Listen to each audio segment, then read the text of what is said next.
नमस्कार, मेरा नाम आलोक है। आप लाइव स्ट्रीज देख रहे हैं। बिहार विधानसभा में साल 2026-27 का बजट पेश हुआ है। चौंकाने वाली बात यह है कि 3,47,000 करोड़ रुपए के इस बजट भाषण को महज 12 मिनट में विजेंद्र प्रसाद यादव, जो कि बिहार के सबसे वरिष्ठ मंत्री हैं, ऊर्जा विभाग के भी मंत्री हैं, वित्त मंत्री हैं, उन्होंने इस बजट भाषण को महज 12 मिनट में ही संपन्न कर दिया है। अब तक के इतिहास में अगर हम देखें, कई दशकों की हम बात कर रहे हैं, तो सबसे छोटा बजट भाषण रहा।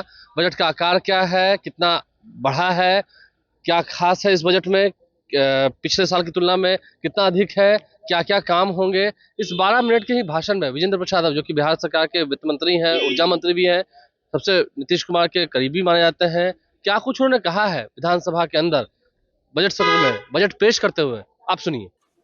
अध्यक्ष महोदय, मैं वित्तीय वर्ष 26-27 का आय व्यय विवरणी सदन में उपस्थापित करता हूं। महोदय,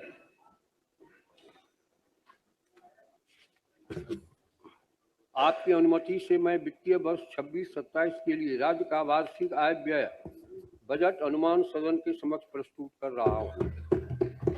मैं बिहार की जनता का हृदय से आभार व्यक्त करता हूं, जिन्होंने इस सरकार को पुनः अपना जनादेश प्रदान किया, जिससे बिहार को आर्थिक रूप से सशक्त, सामाजिक रूप से न्यायपूर्ण, समावेशी विकास वाला विकसित राज्य बनाने के हमारे संकल्प को नई ऊर्जा मिली है।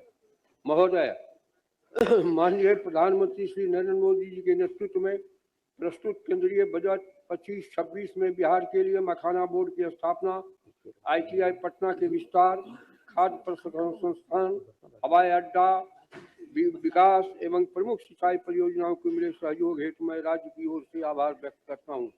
विशेष रूप से पूंजीगत व्यय को प्रोत्साहन देने हेतु राज्यों को प्रदान की गई ब्याज मुक्त ऋण सहायता ने बिहार की विकास परियोजना को समयबद्ध और प्रभावी ढंग से लागू करने के लिए सशक्त आधार प्रदान किया। महोदय, माननीय मुख्यमंत्री जी, आपके दूरदर्शी नेतृत्व और उतना ही नहीं, 5 बड़े चीज। सबसे पहला ईमान, फिर ज्ञान, ईमान, विज्ञान, अरमान और तब सम्मान। ये 5 तत्व हमारे मुख्यमंत्री जी ने जो निहित है, ये विस्तृत बिहार, समृद्ध बिहार, ताकतवर बिहार के निर्माण में बहुत महत्वपूर्ण भूमिका निभाएगा। दूरदर्शी नेतृत्व और केंद्र सरकार के समक्ष बिहार की बात प्रभावी ढंग से रखने के लिए मैं माननीय मुख्यमंत्री जी का हार्दिक धन्यवाद देता हूं। आपके निरंतर प्रयास के परिणाम स्वरूप बिहार की प्राथमिकता को महत्व देते हुए राष्ट्रीय प्रगति के अनुरूप राज्य को विकास की मुख्य धारा में आगे बढ़ाने के लिए केंद्र सरकार की पूरी तरह से प्रतिबद्ध है। यह साझा संकल्प विकसित और आत्मनिर्भर बिहार के लक्ष्य को मजबूती देगा तथा विकसित भारत की यात्रा में बिहार की भूमिका को सशक्त बनाएगा। महोदय, एक तरफ जहां भारत विश्व की अर्थव्यवस्था में सबसे तेज गति से आगे बढ़ रहा है, वहीं दूसरी तरफ बिहार की आर्थिक विकास दर भी तेज गति से बढ़ने वाले राज्यों में शामिल है। 25-26 के लिए अनुमान है कि बिहार की अर्थव्यवस्था 14.9% की दर से आगे बढ़ेगी। महोदय, न्याय के साथ विकास के सिद्धांत पर चलते हुए बिहार ने 7 निश्चय 1, 7 निश्चय 2 के माध्यम से रोजगार, शिक्षा, स्वास्थ्य, कृषि आधारभूत संरचना में उल्लेखनीय उपलब्धि हासिल की। अब 7 निश्चय 3 के संकल्प के साथ बिहार को देश के अग्रणी विकसित राज्यों की श्रेणी में लाने का लक्ष्य रखा गया है। इस संकल्प के अंतर्गत राज्य की प्रति व्यक्ति आय को दोगुना करना, 1 करोड़ रोजगार अवसर सृजित करना, महिलाओं को सशक्त बनाने के लिए विशेष प्रावधान किए गए हैं। अब तक 1,56 लाख से अधिक महिला सदस्यों को 10-10 हजार रुपए की सहायता दी जा चुकी है। साथ ही उनके व्यवसाय को और आगे बढ़ाने में मदद करने के लिए 2 लाख रुपए तक की अतिरिक्त सहायता राशि उपलब्ध कराई जाएगी। जाति आधारित जनगणना में चिन्हित 94 लाख गरीब परिवारों को लघु उद्यमी योजना के माध्यम से सशक्त बनाने का संकल्प है। साथ ही हाट बाजार के विकास को स्थानीय उत्पादों को बढ़ावा मिलेगा। उद्योग में 50 लाख करोड़ रुपए की निजी निवेश आकर्षित करने, चौथे कृषि रोड मैप में किसानों की आय बढ़ाने, मखाना उत्पादन, डेयरी उद्योग और मत्स्य एवं पशुपालन को प्रोत्साहित करने, प्रत्येक प्रखंड में आदर्श विद्यालय और डिग्री कॉलेज स्थापित करने के लिए जिला अस्पतालों को सुपर स्पेशलिस्ट स्तर तक ले जाने, 5 नए एक्सप्रेस वे और सौर ऊर्जा विस्तार करने, शहरी गरीबों के लिए सस्ते आवास उपलब्ध कराने तथा पर्यटन और खेल को विश्व स्तरीय बनाने की दिशा में ठोस कदम उठाने के लिए सरकार संकल्पित है। सबका सम्मान जीवन आसान ईज ऑफ लिविंग के अंतर्गत बिहार सरकार के वृद्धजनों के लिए स्वास्थ्य सुविधा उनके घर पर उपलब्ध कराएगी। संपत्ति पंजीकरण की सुविधा भी घर पर ही प्रदान करेगी, जिससे सभी नागरिकों को जीवन सरल, सम्मानजनक और सुरक्षित होगा। महोदय, बिहार का बजट आकार पिछले कुछ वर्षों से उल्लेखनीय रूप से बढ़ा है। जो 2004-05 में 23,800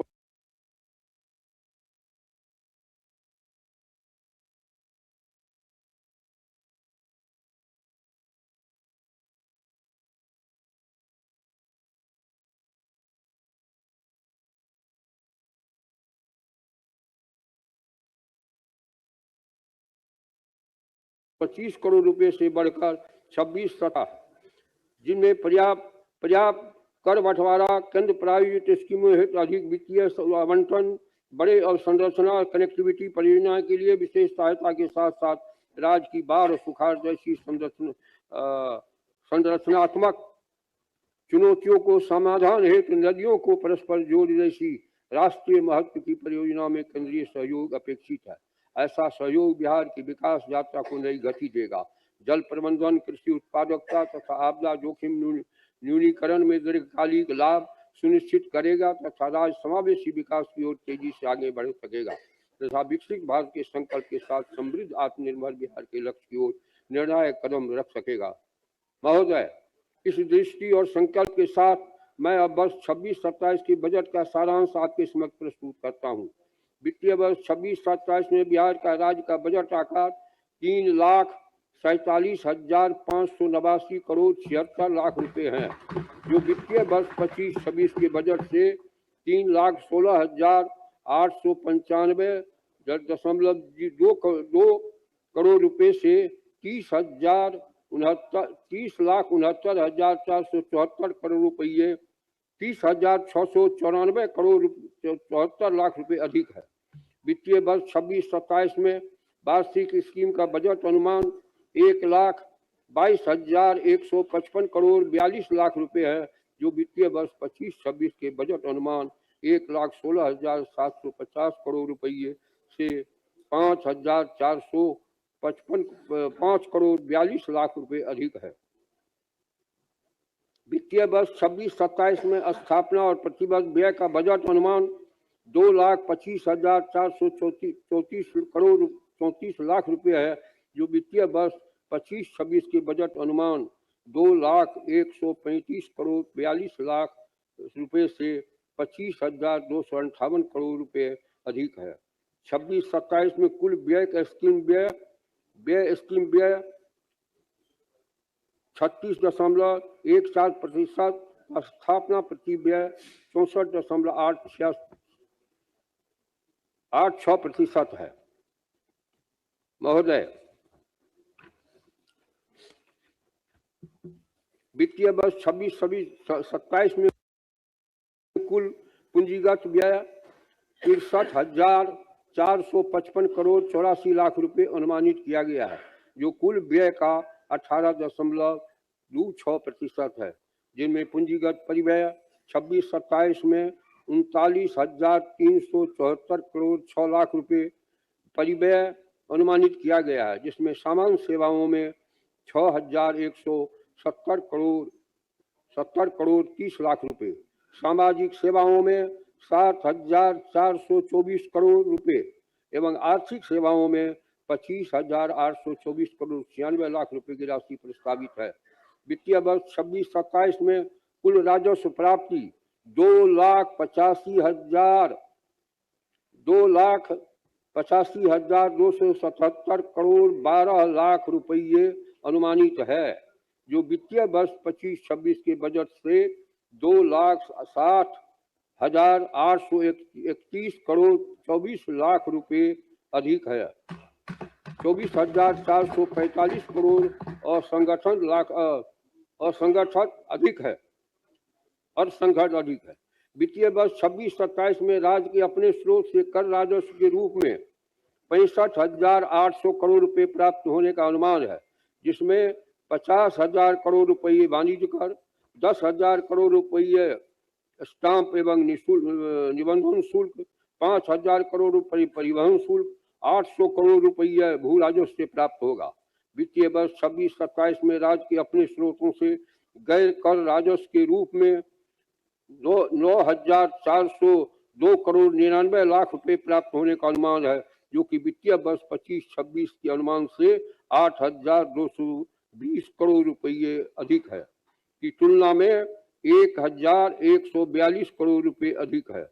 इसमें खनन से 4,200 करोड़ रुपए, ब्याज प्राप्ति से 2,570 करोड़ 8 लाख रुपये, वर्ष 26-27 में राजस्व अधिशेष 1,147 करोड़ 29 लाख रुपए अनुमानित है।